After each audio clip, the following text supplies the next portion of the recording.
ஒத்தாசைகள் வருவதற்கு நேராக என் கண்களை ஏறெடுக்கிறேன். வானத்தையும் பூமியும் உண்டாக்கி கர்த்தரிடத்தில் இருந்து எனக்கு ஒத்தாசை வரும். உன் காலை தன்னாளத்தாரனை காக்கிறவர்களா? இதோ இஸ்ரவேலை காக்கிறவர் உடம்புவதும் இல்லை, தூங்குகிறது இல்லை. கர்த்தர் உன்னை காக்கிறவர், கர்த்தர் உன் வலது பக்கத்தில் உனக்கு நிழலாய் இருக்கிறார். பகலிலே வெயிலாகிலும் இரவிலே நிலவாகிலும் சேதப்படுத்துவதில்லை. கர்த்தர் உன்னை எல்லா தீமைகளுக்கு காப்பார், அவர் நாமமாவை காப்பார். கர்த்தர் உன் பேரும் வார்த்தையும் உதவி என்று காப்பார்.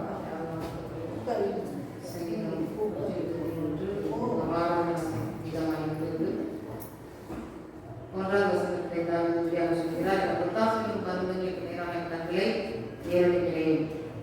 பரத்திலிருந்து எனக்கு ஒத்தாசை வரும் என்று சொல்லி அங்கே விசுவாசத்தோடு நம்பிக்கையோடு தாவீது அங்கே கர்த்தரை நோக்கி பார்க்கிறதை பார்க்கிறோம். அந்த இஸ்ரவேல் ஜனங்கள் அங்கே வனாந்தரத்திலே அவர்கள் நடந்தபோது அவர்களுக்கு கர்த்தருடைய ஒத்தாசை மிகவும் தேவையாயிருந்தது. ஆகவே அவர்கள் கர்த்தரை நோக்கி என்ன செய்தார்கள்? பார்த்தார்கள். அந்த ஜனத்திற்காக மோசே என்ன செய்தான்? கர்த்தரிடத்திலே பரிந்து பேசினான். இன்றைக்கு கூட நம்முடைய வாழ்க்கையிலே ஒவ்வொரு தேவைகளுக்கும் கர்த்தராகிய இயேசு கிறிஸ்துவுடைய உதவி ஒத்தாசை நமக்கு மிகவும் அவசியமாக இருக்கிறது. இந்த ஆண்டு முழுவதும் கர்த்தருடைய கிருபையினால அவருடைய ஒத்தாசையினால நம்மை அவர் நடக்க பண்ணி இருக்கிறார். ஆகவே நாம் கர்த்தரை நோக்கி நம்ம என்ன செய்ய வேண்டும்? பார்க்க வேண்டும். எல்லா காரியங்களுக்காக, என்ன சின்ன சின்ன காரியமா இருந்தாலும் பெரிய காரியமா இருந்தாலும் ஆசீர்வாதமா இருந்தாலும் ரட்சிப்பா இருந்தாலும் சமாதானமா இருந்தாலும் சுகமா இருந்தாலும் நாம் என்ன செய்ய வேண்டும்? கர்த்தரை நோக்கி பார்க்க வேண்டும். நம்முடைய கண்கள் கர்த்தரை நோக்கி எப்பொழுதும் பார்ப்பதாக வேதம் சொல்கிறது. கர்த்தருடைய ஆலயத்தை குறித்து சொல்லும்போது இந்த இடத்திலே செயல்படுகிற விண்ணப்பங்கள் கண்கள் திறந்தவைகளும் செவிகள் கேட்கிறதுமா இருக்கிறது என்று சொல்லி கர்த்தருடைய கண்கள் நீதிமான்கள் மேல் நோக்கமா இருக்கிறது. கர்த்தருடைய கண்கள் தேவனை துதிக்கிற பிள்ளைகள் மேல், ஜெபிக்கிற பிள்ளைகள் மேல், கர்த்தருக்கு பிரியமாய் நடக்கிற பிள்ளைகள் மேல் அவருடைய கண்கள் எப்படி இருக்கிறது? நோக்கமாய் இருக்கிறது. ஆழமாய் நம்மை ஆழமாய் ஆழாய் அறிகிறதா இருக்கிறது. ஆகவே கண்கள் நம்ம மேல நோக்கமாய் இருக்கிறது போல நம்முடைய கண்களும் கர்த்தரின் மேல் எப்படி இருக்க வேண்டும்?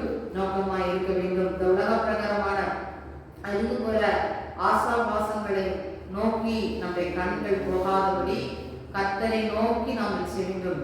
பார்க்க வேண்டும். நம்முடைய கண்கள் கர்த்தரை நோக்கி பார்க்கும் போதுதான் நம் சரியான பாதையை நாம் நடக்க முடியும். நம் உலகத்தின் பார்வையிலே இல்லை மற்றவர்கள் ஓடுகிற ஓட்டத்தை நாம் பார்க்கும்போது நம்மளால என்ன செய்ய முடியாது? இலக்கை நோக்கி தொடர்ந்து ஓட முடியாது. பரம காணனை நோக்கி போக முடியாது. அப்போ பாதை சிதறி போய்விடும், சிந்தை சிதறி போய்விடும். அப்போ கர்த்தரை நோக்கி நாம் பார்த்து ஓடும்போது நாம் சரியாக நாம் என்ன செய்ய முடியும்? நம்மளுடைய ஓட்ட பந்தயத்திலே அங்கே நாம் ஓட முடியும். தேவனுடைய பிள்ளைகளே, அங்கே ஆதி மனிதனாகிய ஏவாளை குறித்து நாம் பார்க்கும்போது அவள் என்ன செய்தாள்? அவள் கண்களை அவள் சிதறவிட்டாள். அங்கே கர்த்தரை பார்க்காதபடி ஆண்டவர் விலக்கி வைத்த அந்த கனியை ருசிக்க கூடாதுன்னு சொன்ன அந்த பழத்தை அவள் நோக்கி பார்த்தால் பின்பு அவள் முதலாவது இச்சிக்கப்பட்டு அதை பார்த்து சத்தத்தின் சத்தத்துக்கு அவள் கீழ்ப்படுத்த போது அங்கே அவள் பாவத்துக்கு ஆனாள் என்று சொல்லி நாம் பார்க்கிறோம். அப்போ அவளுடைய கண் அவள் எதற்காக உண்டாக்கப்பட்டால்? கர்த்தரை பார்க்கணும், கர்த்தரோடு உறவாடணும் அப்படின்னா ஆண்டவர் ஆதாரங்களை உண்டாக்கினார். ஆனா அதை பார்க்காதபடி அவள் என்ன செய்தாள்? பாவ மனிதனாகிய சத்தத்தை அவள் என்ன செய்தாள்? பார்த்தாள். ஆகவே அவள் அப்படியே வஞ்சிக்கப்பட்டு சாபத்துக்குள்ளானாள். இன்றைக்கும் ஆண்டவர் நம்மளை விசேஷித்த விதமா என்ன செய்திருக்கிறார்? அவர் ரட்சித்திருக்கிறார். அபிஷேகம் பண்ணி நீ விசேஷித்தம் உள்ளவர் என்கிற அந்த காரியத்தை நமக்கு கொடுத்து ஆண்டவர் நம்மளை விசேஷித்தம் உள்ள மனிதர்களாய் வைத்திருக்கிறார். எதற்காக வைத்திருக்கிறார்? அவர் நமக்கு நியமித்த ஓட்டத்திலே பொறுமையாய் ஓடுபடிக்காகவும் இலக்கை அடையபடிக்காகவும் ஆண்டவர் நமக்கு அப்படியாக ஒரு பாதைகளை நமக்கு உருவாக்கி கொடுத்திருக்கிறார். அப்ப நம்ம என்ன செய்யணும்? கர்த்தர் நமக்கு கொடுக்கப்பட்ட அந்த பாதையில நம்ம என்ன செய்யணும்? நம்ம ஓடணும். அப்போ நம்ம வேற எந்த காரியத்தையும் பார்க்க கூடாது. வேற காரியத்தை நம்ம பார்த்தோம் என்றால் நம்மளால ஓட முடியாது, நம்ம விழுந்து போயிடுவோம். அதுதான் ஓட்டப்பந்த வீரர்கள் ஓடும்போது அங்க கரெக்டா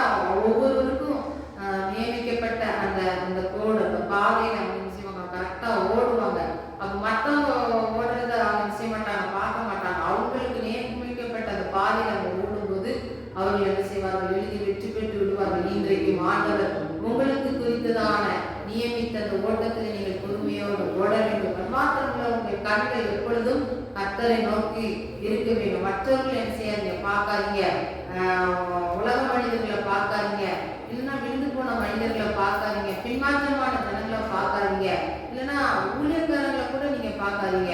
நீங்க ஆண்டவரை பாருங்க, ஆண்டவரா இயேசு கிறிஸ்துவை பாருங்க, வேதத்தை நல்லா வாசிங்க, வேதம் என்ன சொல்லுது, வசனம் என்ன சொல்லுது, அந்த வசனத்துக்கு நீங்க நடுங்க, அந்த வசனத்துக்கு நீங்க கீழ்ப்படிங்க. நீங்க அவரை மட்டும் நோக்கி பார்த்து நீங்க ஓடுவீர்கள் என்றால் உங்கள் ஓட்டம் ஜெயமுள்ளதா இருக்கும். ஆண்டவராகிய இயேசு கிறிஸ்துவை நீங்கள் காண முடியும், நீங்கள் லக்கை அடைய முடியும். தேவனுடைய பிள்ளைகளே, வருஷத்தின் இறுதி நாட்களில் வந்திருக்கிற நாம் நம்முடைய கண்கள் கர்த்தரை என்ன செய்ய வேண்டும், நோக்கி பார்க்க வேண்டும். ஏதாவது சொல்லுகிறார், எனக்கு ஒத்தாசைகள் பர்வதங்களுக்கு மேலாக என் கண்களை ஏறெடுக்கிறேன். இன்னைக்கு கூட நமக்கு அநேக தேவைகள் இருக்கிறது, அநேக காரியங்கள் இருக்கிறது, அநேக வேதனைகள் இருக்கிறது. எல்லா காரியத்துக்கும் ஒரே ஒரு சொல்யூஷன் என்ன அப்படின்னா, கர்த்தரை பார்ப்பதுதான், கர்த்தரை நோக்கி கூப்பிடுறதுதான். அப்படின்னு சொல்லி இருக்கிறார், என்னை நோக்கி கூப்பிடு, அப்பொழுது நான் உனக்கு மறுத்தரவு அடி செய்து நீ அறியாத எட்டாதமான பெரிய காரியம் உனக்கு நான் அறிவிப்பேன். அப்போ அறியாத எட்டாத பெரிய காரியங்களை ஆண்டவர் நமக்கு அறிவிக்கணுமா, செய்யணுமா, நம்ம அவரை நோக்கி என்ன செய்ய வேண்டும், கூப்பிட வேண்டும், அவரை நோக்கி நாம் பார்க்க வேண்டும். இன்றைக்கு மனிதனுக்கு அநேக காரியங்கள் இருக்கிறது. உலகத்துல 3 வேளைக்கு ஆகாரம் கரெக்டா செஞ்சிடறோம், சாப்பிடுறோம். ஒரு நேரம் சாப்பிட்டோம்னா நம்மளால என்ன செய்ய முடியல, இருக்க முடியல அநேகரால. ஆனா அப்படி நடக்கிற நாம் தேவனை தேடுவதிலே, ஜெபிப்பதிலே, வேதம் வாசிப்பதிலே நம்ம கரெக்டா இருக்கிறோமா யோசிச்சு பாருங்க. ஒரு பகுதி நம்மளுடைய வாழ்க்கையை எடுத்துக்கொண்டால் சரியாக என்ன செய்கிறோம், நம்ம கரெக்டா நம்மளுடைய உடம்பை நம்ம என்ன செய்கிறோம், பராமரிக்கிறோம். நம்ம உடம்புக்கு தேவையான ஆகாரங்களை கொடுக்கிறோம், சரீர நேரத்துக்கு என்னென்ன தேவையோ பார்த்து செய்து அதுல நம்ம என்ன செய்யறோம், இது பண்றோம். அப்படின்னு ஆவிக்குரிய மனுஷனுக்கு போஷாக்கு கொடுக்கிறோமா, ஆவிக்குரிய மனுஷனுக்கு உணவு கொடுக்கிறோமா, ஆவிக்குரிய அப்போ நம்ம ஆவிக்குரிய மனுஷனுக்கு நம்ம போஷாக்கு கொடுத்தாதான் அந்த ஆவி என்ன செய்யும், அது ஹெல்த்தா, அது ஆரோக்கியமா வாழும். அதுக்கு நம்ம என்ன செய்யணும், கர்த்தரை நாம் தேடணும், கர்த்தரை நோக்கி பார்க்கணும், கர்த்தரிடத்துல என்ன செய்யணும், மன்றாடி ஜெபிக்கணும். அது மாத்திரம் இல்ல, வேதத்தை நம்ம வாசிக்கணும். இப்படிலாம் நம்ம செஞ்சாதான் அந்த ஆவிக்குரிய மனுஷன் அவன் பலம் உள்ளவனாய், ஆரோக்கியம் உள்ளவனாய் அவன் என்ன செய்வான், காணப்படுவான். அப்ப ஆவி சரீரம் பலகீனம் உள்ளதுதான், ஆவி உற்சாகம் பெற்றது வேதம் சொல்கிறது. அப்ப அந்த ஆவியை நம்ம என்ன செய்யணும், அன்னில் மூட்டி எழுப்ப வேண்டும். அதற்கு நாம் பிரயாசப்பட்டு நேரங்களை செலவழிக்க வேண்டும், தேவனுடைய சமூகத்திலே அமர்ந்திருக்க வேண்டும், காத்திருக்க வேண்டும், அங்கும் இங்கும் ஓடக்கூடாது. தேவனுடைய சமூகம்னா நம்ம அந்த நேரத்துல என்ன செய்ய வேண்டும், கூடி வர வேண்டும். தேவனுடைய சமூகத்திலே நம்ம என்ன செய்ய வேண்டும், உட்கார வேண்டும், அவரை நோக்கி பார்க்கணும். அது ஈஸியான காரியம் கிடையாது, கஷ்டமான காரியம் தான். தனித்து இருக்கணும், காத்து இருக்கணும், அவரை நோக்கி பார்க்கணும், கொஞ்சம் கஷ்டமான காரியம் தான். ஆனாலும் நம் கிரயம் செலுத்தணும், நாம அதை நம்ம என்ன செய்யணும், அது ஒரு பெரிய ஒரு விஷயமா நம்ம பிரயாசப்பட்டு நம்ம என்ன செய்யணும், அந்த நேரத்தை செலவழித்து கர்த்தரை நோக்கி நாம் பார்க்கும் போது அதுக்குரிய பிரதிபலன் எப்படி இருக்கும், பெரிய அளவுல இருக்கும், பெரிய ஆசீர்வாதத்தை வரும். இன்றைக்கு நம்ம வாழ்க்கையில ஏன் சாப்பிடுறது, ஏன் ஆசீர்வாதம் வரவழைக்கணும், நம்ம கர்த்தரை சரியா தேடுறது இல்லை, அவருக்கு நேரத்தை கொடுக்கறது இல்லை. ஏனதான வாழ்க்கை நம்மளுடைய ஓட்டத்திலே நம்ம ஓடிக்கிட்டு இருக்கிறோம், நம்முடைய கதையை தான் எல்லா நாளும் பார்த்துட்டு இருக்கிறோம். வருஷத்துக்கு 365 நாள் 5 நாட்கள் கொடுத்தாருன்னா எல்லா நாட்களும் நமக்காக தான் வாழ்றோம். ஆண்டவருக்கு என்று நம்ம வாழ்வதில்லை, ஆண்டவருக்கு நேரத்தை கொடுக்கறது இல்லை, ஜெபிக்கிறது இல்லை, வேதம் வாசிக்கிறது இல்லை, ஆலயத்துக்கு சரியா கூடி வர்றதில்லை. அப்போ இப்படிலாம் இருக்கும்போது நம்முடைய தேவனத்துல எப்படி முழுமையான ஆசீர்வாதத்தை நம்ம பெற முடியும் தேவனுடைய பிள்ளைகளே?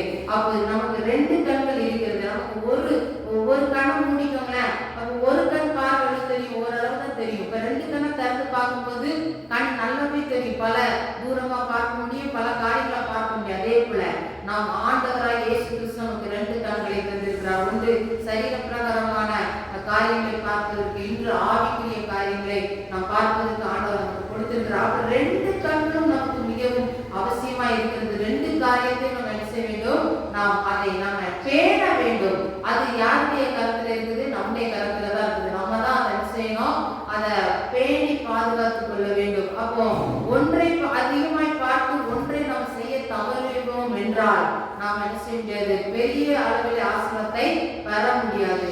ஆகவே இன்றைக்கு உங்களுக்கு பெரிய அளவில் ஆசீர்வாதம் வேணுமா, நன்மை வேணுமா, நீங்க கர்த்தரை நோக்கி பாருங்க, அவங்க கண்கள் அவரை நோக்கி என்ன செய்ய வேண்டும், பார்க்க வேண்டும். ஆகவே தாவீது சொல்கிறார், தாவீது அவருடைய வாழ்க்கையில எல்லா சூழ்நிலையிலும் கர்த்தரை நோக்கி என்ன செய்கிறார், பார்க்க பார்க்கிறவனா இருக்கிறார். எப்பொழுது அவன் எதை செஞ்சாலும் ஃபர்ஸ்ட் அவன் ஜெபம் பண்ணிட்டு தான் அவன் என்ன செய்வான், எல்லா வேலைகளையும் செய்வான். இன்றைக்கு உங்க வாழ்க்கையிலே நீங்கள் அப்படிப்பட்ட காரியம் உங்க வாழ்க்கையில இருக்குதா? ஒரு புதிய நாள் ஆரம்பிச்சுன்னா ஜெபத்தோட அதை தொடங்குறீங்களா? ஒரு காரியம் நீங்க செய்ய போறீங்கன்னா அந்த ஜெபத்தோடு செய்றீங்களா? ஒரு இடத்துக்கு செல்ல போறீங்கன்னா ஜெபத்தோடு போறீங்களா?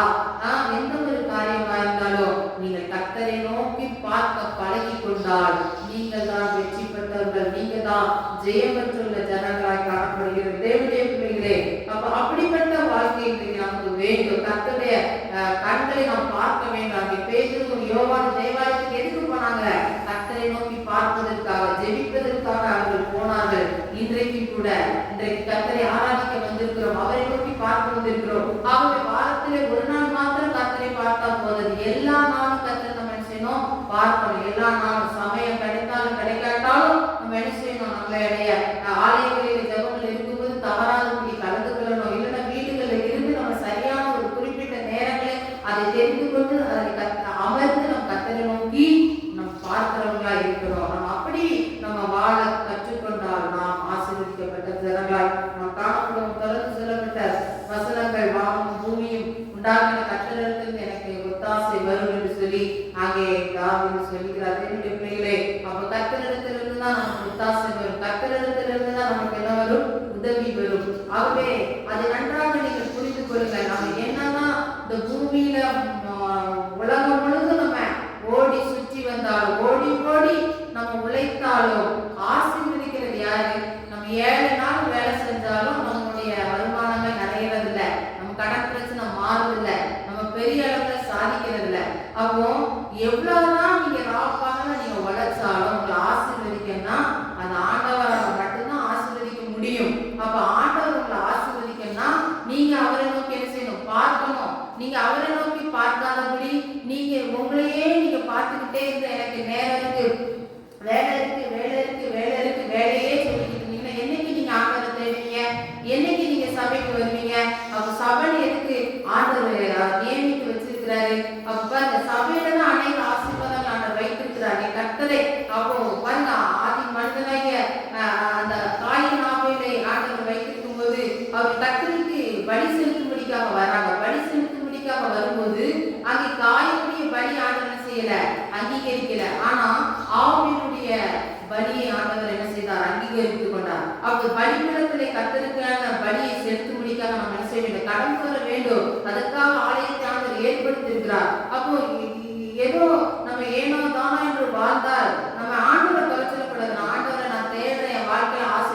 நம்மளே இன்றைக்கு சரி பண்ண வேண்டியது மிகவும் அவசியம். நம்மளுடைய குறைகளை நாம் சரி பண்ணி அதன் பின்பதாக நாம் கர்த்தரிடத்திலே நம்ம கொஸ்டின்களை நம்ம கேட்போம். அப்போ நம்ம சரி பண்ண வேண்டிய விதங்களில் இந்த வருஷத்தின் இறுதி நாட்களில் நம்ம என்ன செய்ய வேண்டி இருக்குது, சரி பண்ண வேண்டி இருக்குது. அப்ப அந்த காரியங்கள் எல்லாம் நம்ம என்ன செய்ய வேண்டும், நம்ம பின்பற்ற வேண்டும். தேவனுடைய சமூகத்திலே நாம் தேடணும். அப்ப அவரை நோக்கி பார்க்கணும். அவரிடத்திலிருந்து நமக்கு ஒத்தாசுகிறோம். அப்ப ஆசீர்வதிக்கிற ஆண்டவர் எந்த காரியமா இருந்தாலும் ஆண்டவரிடத்துல தான் வருகிறது. ஆகவே அவரை நீங்க என்ன செய்யணும், தேடணும். அதுக்கு நீங்க முக்கியத்துவம் கொடுங்களேன். எவ்வளவோ உங்களுடைய காரியத்துக்கு நீங்க முக்கியத்துவம் கொடுத்து பார்த்துருக்கீங்களா? அதுல நீங்க என்ன ஆசீர்வாதத்தை முழுமையா பார்த்துட்டீங்களா? இல்ல.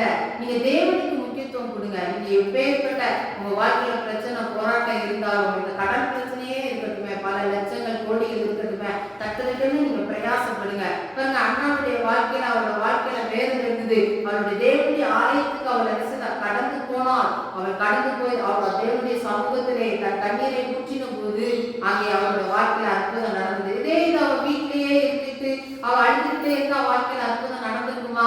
கண்டிப்பா நடந்திருக்க வாய்ப்பு இல்லை. அவள் தேவனுடைய சமூகத்திலே பிரயாசப்பட்டு வருகிறாள். அவள் கண்ணீரை ஊற்றுகிறாள், வேதனையை கர்த்தரிடத்தில் சொல்லுகிறாள், தேவனிடத்திலே அவள் அற்புதத்தை பார்க்கிறாள். இன்றைக்கும் நாம் கர்த்தருடைய சமூகத்திலே வருவது மிகவும் அவசியமா இருக்கிறது. அப்ப தொடர்ந்து ஆண்டவர் சொல்கிற காரியம் ஒத்தாசை கர்த்தரிடத்தில் வருகிறது. தொடர்ந்து மேற்கொண்ட நிறைய ஆசீர்வாதங்கள் அவர் சொல்லுகிறார். போக்குவரத்து எல்லாம் ஆசீர்வதிக்கிறார். அது மாத்திரம் அவர் பிறக்காத தேவன், பெருங்காத தேவன். அப்படிப்பட்ட தேவன் இன்றைக்கு நம்மோடு கூட இருக்கிறார்.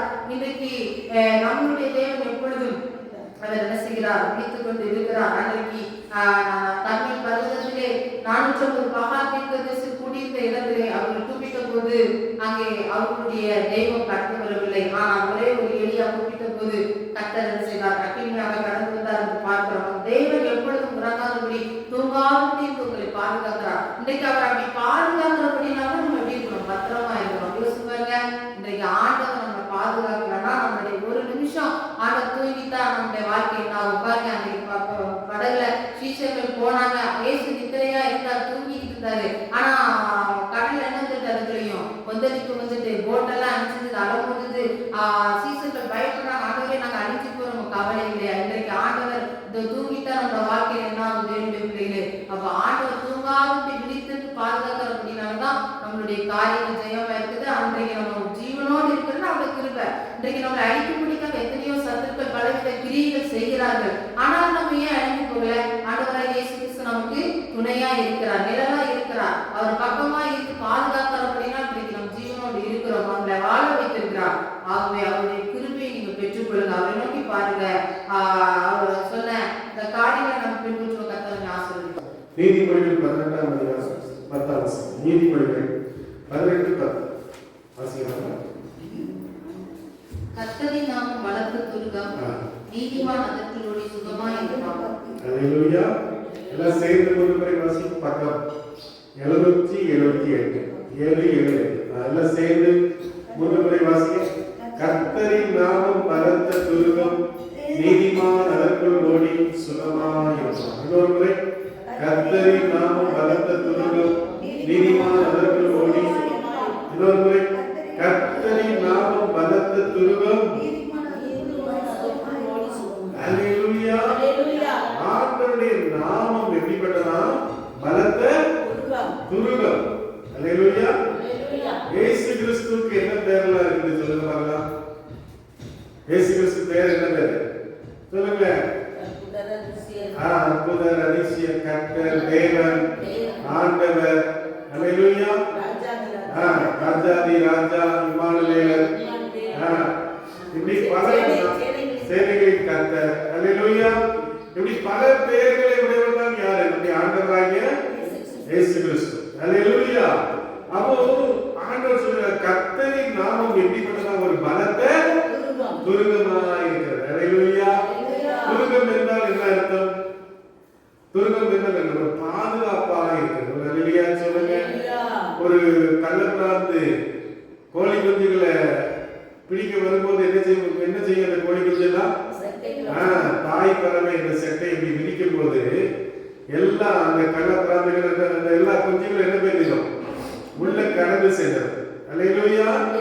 அதே போலதான் நம்முடைய ஆண்டவராகிய இயேசு கிறிஸ்துவினுடைய அந்த செட்டைகளுக்குள்ளாக சங்கீதக்காரன் சொல்றார், சங்கீதம் 91ல, உன்னதமானுடைய மறைவில் இருக்கிறவன். பாத்தீங்களா? இவ்வளவு பாதுகாப்பு வேணும். ஒவ்வொரு நிமிஷமும் நமக்கு என்ன வேணும்? கடந்த வாரத்துல சகோதரி மேரி உடைய தங்கச்சி முஷனாமா என்னாச்சு? எப்படி இருந்தாங்க? எப்படி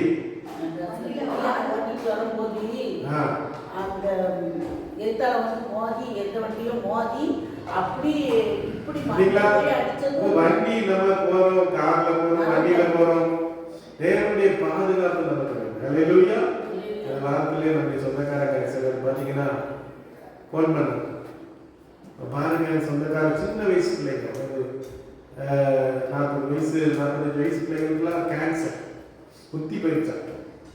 பிரயாசத்தில் வச்சு பார்க்கறதுக்கு பணம் இல்லாதனால பிரயாசத்தில் வச்சுட்டாங்க. இன்னொரு சகோதரி, நம்முடைய சகோதரி அத்தை மகன், அவளுக்கு அத்தை மகன், அவளுக்கும் சிகிச்சை எடுத்து கொண்டிருக்கிறார். உலகத்துல பயங்கர அப்படிப்பட்ட வியாதிகள்லாம் இருக்குது. சின்ன வயசு தான். ஆனா கர்த்தர் நம்ம எப்படி பாதுகாக்கிறார்? எப்படி பாதுகாக்கிறார்?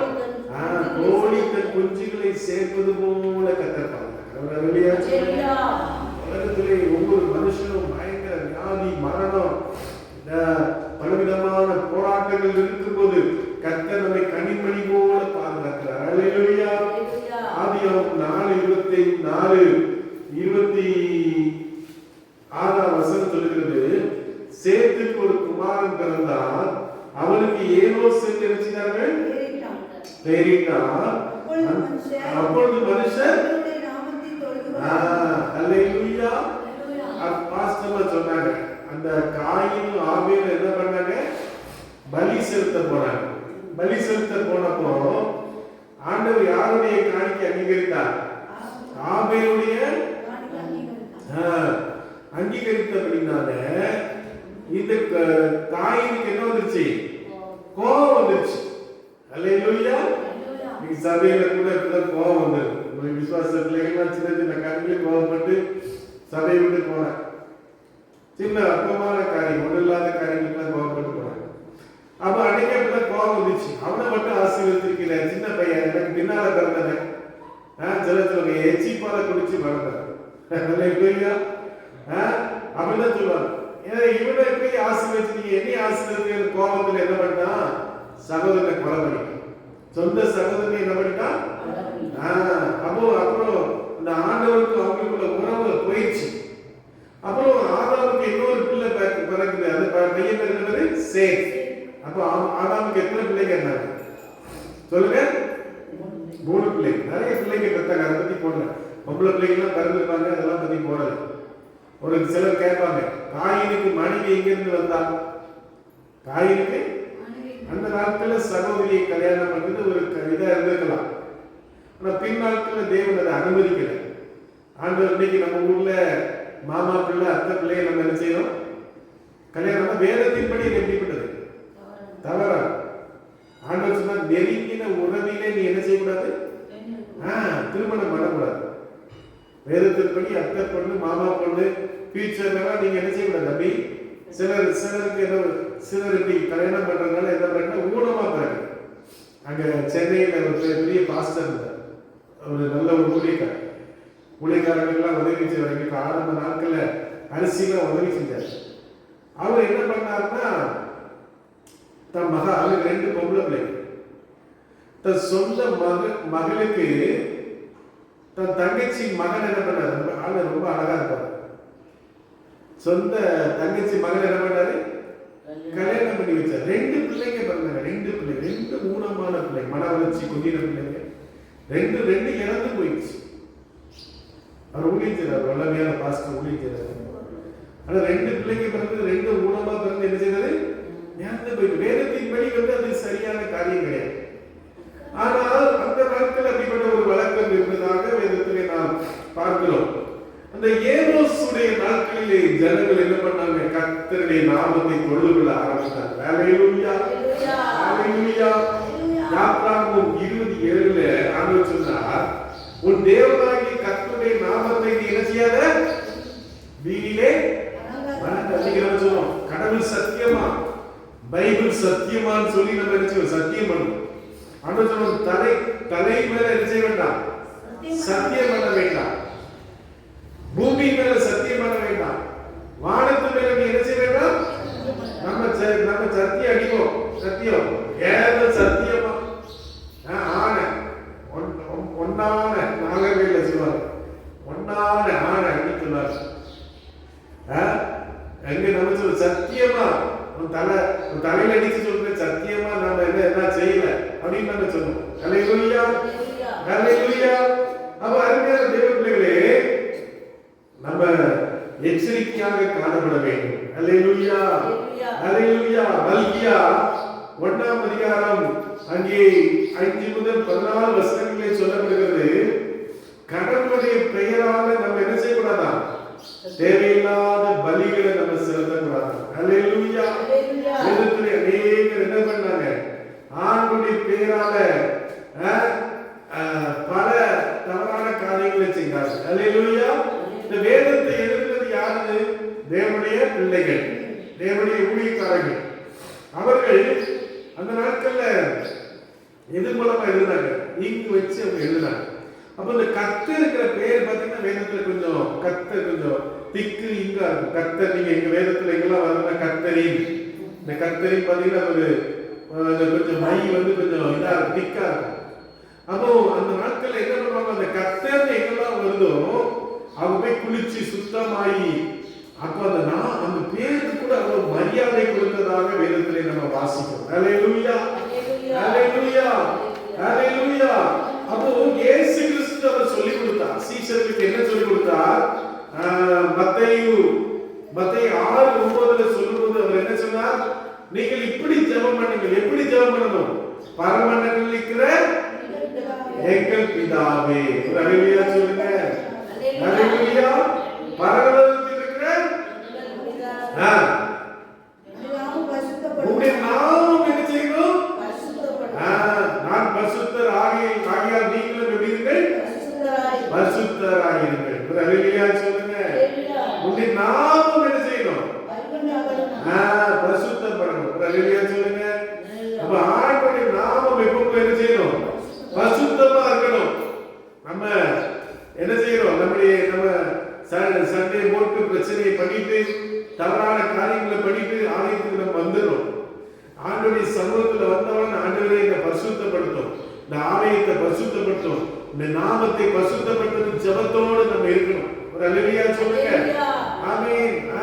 அங்க ஆண்டவர் சொன்னார், ஆண்டவருடைய சமூகத்துல வரும்போது மோசேயை பார்த்து சொன்னார், மோசே நீ உன்னை சுத்தமா வச்சுக்கணும், குளிச்சிட்டு வரணும்.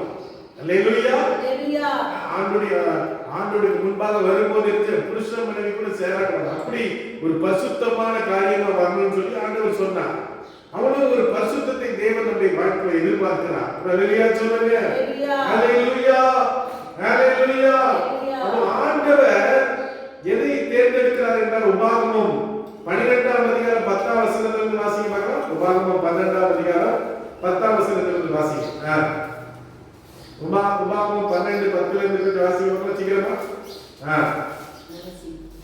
நீங்கள் யோர்தானை கடந்து போய் உங்கள் தேவனாகிய கர்த்தர் உங்களுக்கு சுதந்தரிக்க கொடுக்கும் தேசத்திலே குடியேறும் போது சுற்றிலும் இருக்கிற உங்கள் சத்துருக்களை எல்லாம் அவர்கள் விலக்கி உங்களை இளைப்பாற பண்ணுகிறதினால் நீங்கள் சுகமாய் வசித்திருக்கும் போது உங்கள் தேவனாகிய கர்த்தர் தமது நாமம் விளங்கும்படி தெரிந்து கொள்ளும் போல் இடம் உண்டாயிருக்கும்.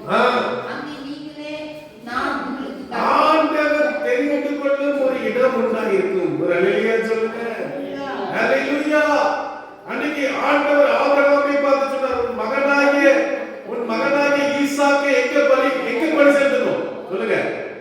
நான் தெரிந்து கொள்ளும் இடத்திலே பலி செலுத்தணும். ஒரு அல்லேலூயா சொல்லுங்க.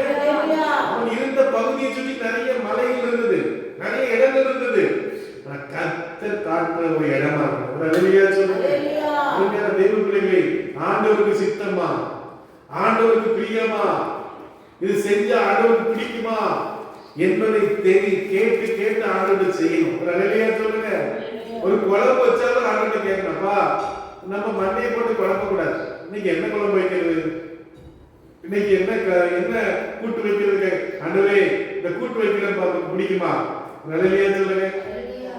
எத்தனை பேர் ஆண்டவரை சாப்பிட கூப்பிடுறீங்க? ஆண்டவர் சொல்றார், இதோ வாசல் படிக்கிறது வாசிங்க. வெளிப்படுத்துற விசேஷம் 3ஆம் அதிகாரம் 20ஆம் வசனம் வாசிக்க வரலாம். வெளிப்படுத்தல் 3:20 வாசிக்க வரலாம். தட்டுகிறேன், ஒருவன் என் சத்தத்தை கேட்டு கதவை திறந்தால் அவனிடத்தில் நான் பிரவேசித்து அவனோடு போஜனம் பண்ணுவேன். ஒரு அல்லேலூயா சொல்லுங்க. ஆண்டவர் சொல்கிறார், வாசல் படிக்கிறது நான் என்ன செய்கிறேன்? கதவை தட்டுகிறேன். நீங்க கதவை திறந்த ஆண்டவர் என்ன பண்ணுவாரு? வீட்டுல மட்டுமா வருவாரு? என்ன பண்ணுவார்? ஆசீர்வாத வசனத்தை தட்டுகிறேன், சத்தத்தை கேட்டு கதவை திறந்தால் அவனிடத்தில் நான் பிரவேசித்து அவனோட போஜனம் பண்ணுவேன். நீங்க சாப்பிடும்போது நீங்க வந்து தனியே சாப்பிடுங்க. அல்லேலூயா. ஆண்டவருக்குன்னு ஒரு இடத்தை கொடுக்கீங்களா? Dining table.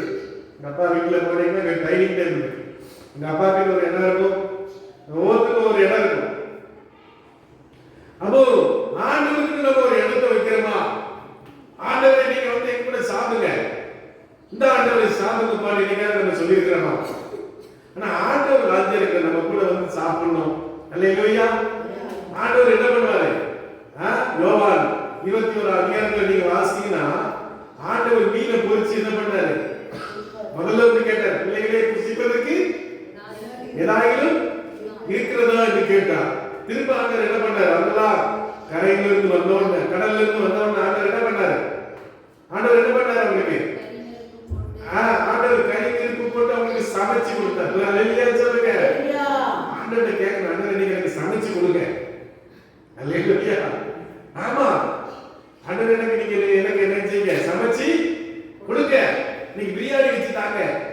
நீ கறிக்குழம்பு வச்சு தாங்க, நான் வச்சா அவ்வளவு டேஸ்டா இருக்காது, நீங்க வச்சு தாங்கப்பான்னு கேட்டீங்கன்னா ஆண்டவர் எல்லாம் உங்களுக்கு எடுத்து கொடுப்பார். அல்லேலூயா சொல்லுங்க. ஹalleluya. அப்ப தேவ பிள்ளைகளே, வேதத்திலே ஆண்டவருடைய நாமத்தை குறித்து கிட்டத்தட்ட 7000 தடவை சொல்லப்பட்டிருக்கிறது. எத்தனை தடவை? 7000 தடவை ஆண்டவருடைய நாமத்தை பற்றிய குறிப்புகள் வேதத்திலே இருக்கிறது. ஹalleluya. ஆபிரகாமுக்கு ஆண்டவர் தரிசனமாகும் போதெல்லாம் வேதம் சொல்கிறது கர்த்தருடைய நாமத்தை தொழுது கொண்டார். ஈசாக்கு தேவன் தரிசனமாகும் போது அவன் கர்த்தருடைய நாமத்தை தொழுது கொண்டான். இன்னுமாக பிரைஸ் தி லார்ட் பார்க்கிறோம். ஹalleluya. இன்னும் கர்த்தர் யாருக்கு தரிசனமாக, யாக்கோபுக்கு தரிசனமாகும் போது அவன் கர்த்தருடைய நாமத்தை தொழுது கொண்டான். ஹalleluya. ஹalleluya. கர்த்தருடைய நாமத்தை தொழுது கொள்கிறவன் எப்படிப்பட்டவர்? ஆசீர்வதிக்கப்பட்டவர். ஹalleluya சொல்லுங்க.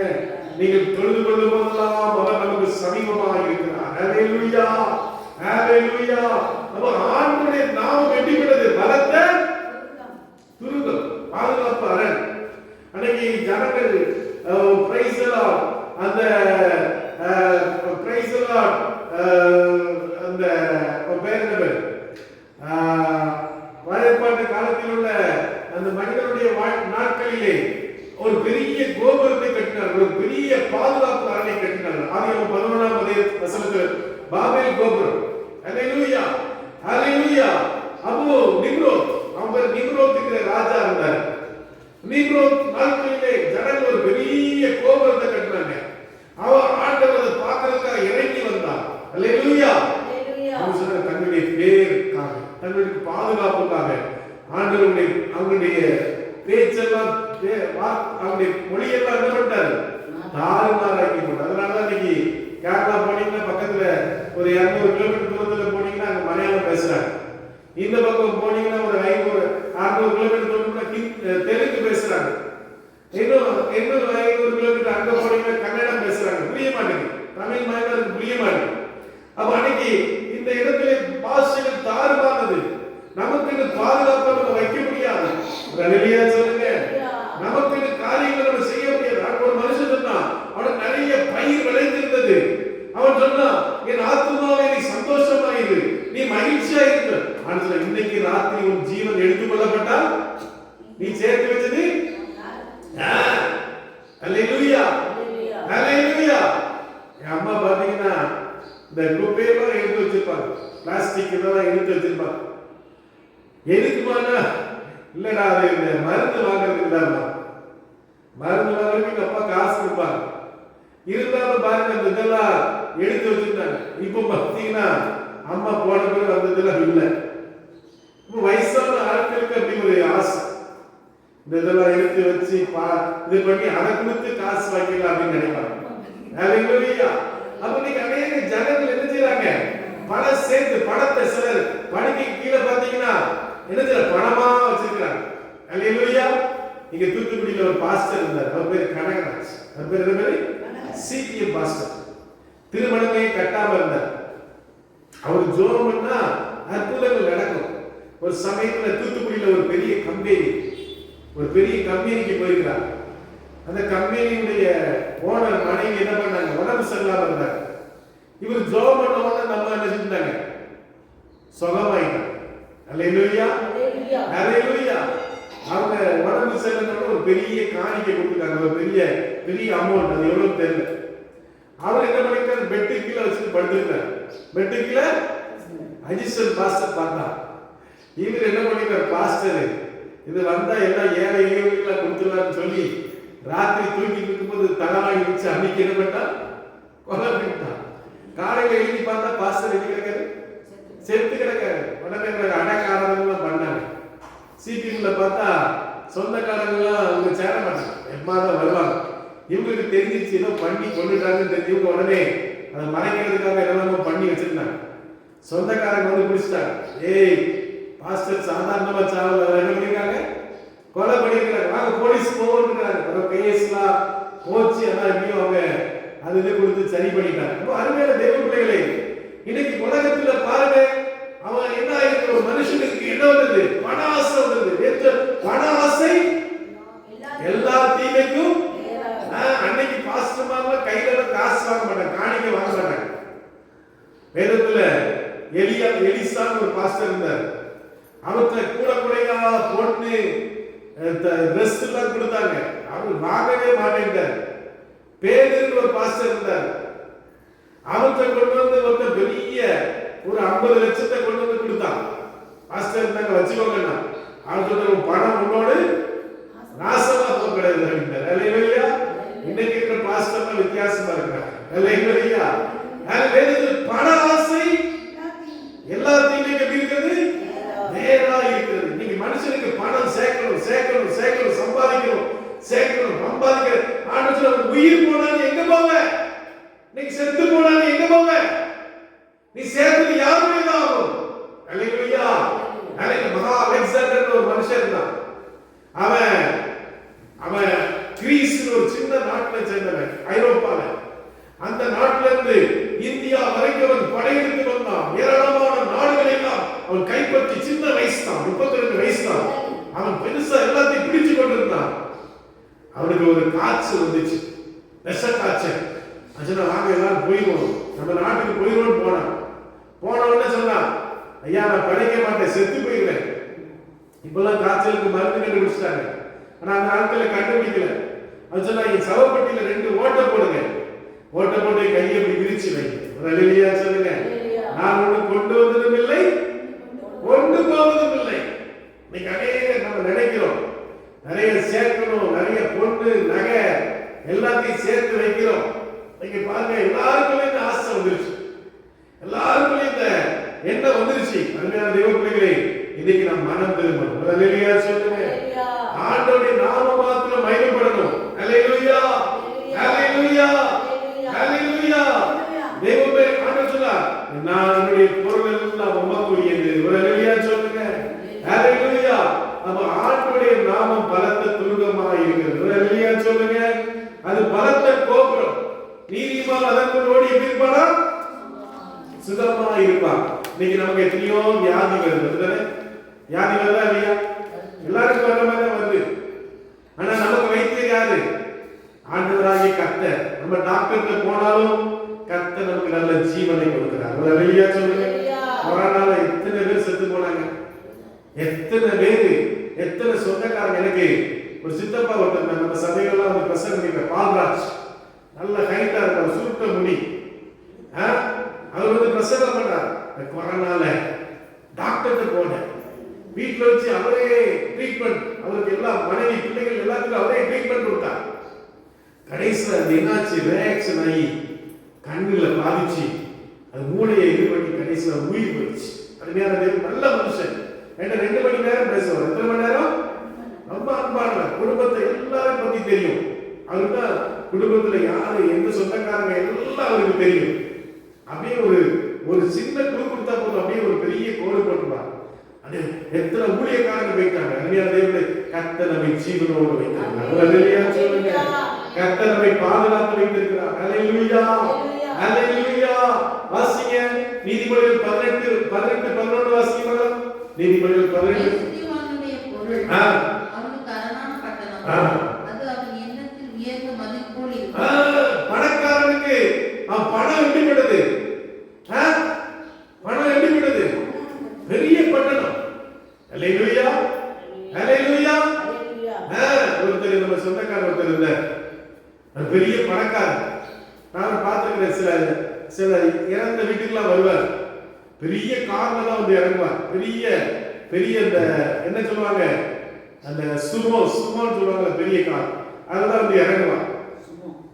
இப்போ ஒரு பிசினஸ்ல லாஸ் ஆகி ஒண்ணு இல்லாம ஆயிட்டார். பெரிய பெரிய பிசினஸ்லாம் பண்ண கடற்கரையில அங்க பெரிய என்ன சொல்லுவாங்க, அந்த ஏலம் எடுத்து கான்ட்ராக்ட் எடுத்து பண்ணிட்டு இருந்தா.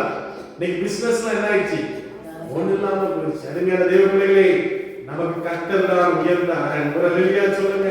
நம்மகிட்ட பணமே இல்லைன்னா கூட கர்த்தர் எப்படி நடத்துகிறார் சொல்லுங்க? அதிசயமாய் நடத்துகிறார். அல்லேலூயா சொல்லுங்க. அல்லேலூயா. ஆண்டவர் நம்மோடு என்ன செய்திருக்கிறார்? உடன்படிக்கை பண்ணியிருக்கிறார். கிறிஸ்து நம்மோடு எப்படி உடன்படிக்கை பண்ணினார் சொல்லுங்க? எப்படி பண்ணினார்? அவருடைய இரத்தத்தினாலே உடன்படிக்கை பண்ணியிருக்கிறார். அல்லேலூயா சொல்லுங்க. அல்லேலூயா. சிலுவையிலே அவருடைய இரத்தத்தை நமக்காக சிந்தி, அல்லேலூயா. ஒரு இரத்தம் சிந்தினா ஒரு ஒரு காலில் முள்ளு குத்தி கொஞ்சம் ரத்தம் வந்தாலே எப்படி ஆயிரும்? அவ்வளவு ரத்தம் போன மாதிரி ஆயிரும். அப்படியே தலைலாம் கிருகிருன்னு சுத்தும். எங்க மகா இருக்கா, எங்க மகா ஒருத்தி ஒருத்தி, அவளுக்கு ஒரு ஊசி போட்டா போதும், என்ன ஆயிரும்? தானே கிருகிருன்னு சுத்தி கீழே வந்துடும். அவளை பார்த்து நானும் தலை சுத்தி கீழே வந்துடு. ரத்தம் எடுக்க போயிருக்கிறோம். ரத்தம் எடுக்க போட்டு அவனுக்கு பிளட் எடுத்தாக்கா தலை சுத்திட்டான். அவளை பார்த்து எனக்கு தலை சுத்தி வந்துருச்சு. அப்புறம் அப்படியே தெய்வ பிள்ளைகள் ஆண்டவர் சரீரத்திலிருந்து எல்லா ரத்தத்தையும் நமக்காக சிந்தி, ஹல்லேலூயா. பேதுரு சொல்கிறார், நீங்கள் கிரியத்துக்கு கொல்லப்பட்டீர்கள், ஹல்லேலூயா. விலையேறப்பட்ட மாசற்ற குற்றமற்ற ரத்தத்தினாலே கர்த்தர் உங்களை விலைக்கு வந்திருக்கிறார். ஹல்லேலூயா சொல்லுங்க, ஹல்லேலூயா. ஆண்டவருடைய பேர் என்ன பேர்லாம்? யெகோவா ஈரே. ஆதியாகமம் 22:4 ஆபிரகாம் சொன்னார், கர்த்தர் பார்த்துக் கொள்வார், ஹல்லேலூயா. யெகோவா ஷம்மா. எசேக்கியேல் 48:35 சொல்லப்படுகிறது, அவர் யெகோவா ஷம்மா என்ன அர்த்தம்? ஆண்டவருடைய கூடவே இருக்கிறார். யெகோவா ஷாலோம் என்ன அர்த்தம்? நியாயாதிபதிகள் 6:24 சொல்லியிருக்கிறார், கர்த்தர் நம்முடைய சமாதானம், ஹல்லேலூயா. யெகோவா ஷிக்கேனு, எரேமியா 23:6 கர்த்தர் நம்முடைய நீதியா இருக்கிறார், ஹல்லேலூயா. யெகோவா நிஷி, கர்த்தர் நம்முடைய ஜெயக்கொடியா இருக்கிறார். யாத்ராகமம் 17:5 ஹல்லேலூயா. அவர் நமக்கு பலத்த துருகமா இருக்கிறார், பலத்த கோட்டையா இருக்கிறார், பாதுகாப்பா இருக்கிறார், ஹல்லேலூயா, ஹல்லேலூயா. அதனால தான் நம்ம இந்த வருஷத்தின் கடைசி நாட்களில் நம்ம பத்திரமாய் நம்மை கொண்டு வந்திருக்கிறார், ஹல்லேலூயா. எத்தனை ஆபத்துகள் வந்தது, எத்தனை போராட்டம் வந்தது, எத்தனை பிரச்சனை வந்தது, எத்தனை முறை குடும்பமே உடைஞ்சு போயிருப்போம், புருஷனுடைய உயிர் போயிருப்போம், பிள்ளைகளுக்கு ஏதோ ஆயிருமோ சொல்லி எவ்வளவோ பயந்த நேரங்கள் உண்டு. ஒரு ஹல்லேலூயா சொல்லுங்க, ஹல்லேலூயா. ஓ தேவ பிள்ளையே, வாசிங்க சங்கீதம் 42:1 வாசிங்க பார்க்கலாம். சங்கீதம் 42:1, சங்கீதம் 42:1 வாசிங்க.